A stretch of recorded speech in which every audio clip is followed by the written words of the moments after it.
تو یہ سوال بھی ہم تک پہنچا ہے کہ جو فجر کی سنتیں ہیں ان کو کب قضا کرنا ہے، کیونکہ اس میں ڈفرینٹ اوپینینز ہیں، تو میں چاہوں گا کہ آپ پلیز اس پر ذرا روشنی ڈالیے۔ اچھا، اس حوالے سے پہلی چیز تو یہ کلیئر ہونی چاہیے کہ قضا صرف فرضوں کی ہوتی ہے۔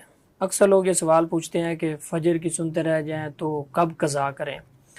تو قضا جو ہے وہ سنتوں کی نہیں ہے، قضا صرف اور صرف فرضوں کی ہوتی ہے۔ مثلا ظہر کی اگر جو پہلے ہم نے 4 سنتیں پڑھی ہیں وہ حضور صلی اللہ علیہ وسلم نفل پڑھتے تھے، ہمارے لیے سنتیں ہیں۔ اسی طرح عشاء کی پہلے پڑھتے ہیں یا عصر کی پہلے پڑھتے ہیں، تو وہ اگر ہماری پہلے رہ جائیں تو بعد میں ہم جو پڑھتے ہیں تو وہ سنتیں نہیں ہوتی، وہ نفل ہوتے ہیں۔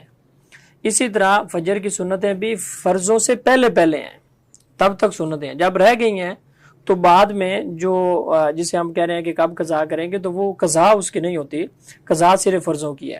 اب یہ سوال ہے کہ فجر کی سنتوں کے متعلق ہی کیوں پوچھا جاتا ہے ایسا سوال، اور فجر کی سنتوں کے متعلق اصل میں تاکید آئی ہے، بہت زیادہ تاکید کی گئی ہے، اور ان کی اہمیت حضور صلی اللہ علیہ وسلم نے بہت زیادہ بیان کی ہے کہ دنیا و ما فیہا سے بہتر ہے جو بندہ یہ 2 رکعت نماز پڑھتا ہے۔ اب اگر فرضوں سے پہلے آپ نے نہیں پڑھی تو اگر آپ کی سنتیں رہ گئی ہیں تو پھر آپ جب سورج طلوع ہو جائے گا، زوال کا ٹائم ختم ہو جائے گا، تو اس کے بعد آپ 2 نفل پڑھیں گے اس نیت سے کہ یا اللہ 2 سنتیں جو اتنی اہمیت ہے، جن کی تاکید اتنی ہے، وہ میں نہیں پڑھ سکا، تو ان کی جگہ پہ میں یہ 2 سنتیں 2 نفل پڑھ رہا ہوں۔ چونکہ حدیث ہے جس میں حضور صلی اللہ علیہ وسلم نے ارشاد فرمایا کہ عصر کی نماز کے بعد کوئی نماز نہیں ہے حتیٰ کہ سورج غروب ہو جائے۔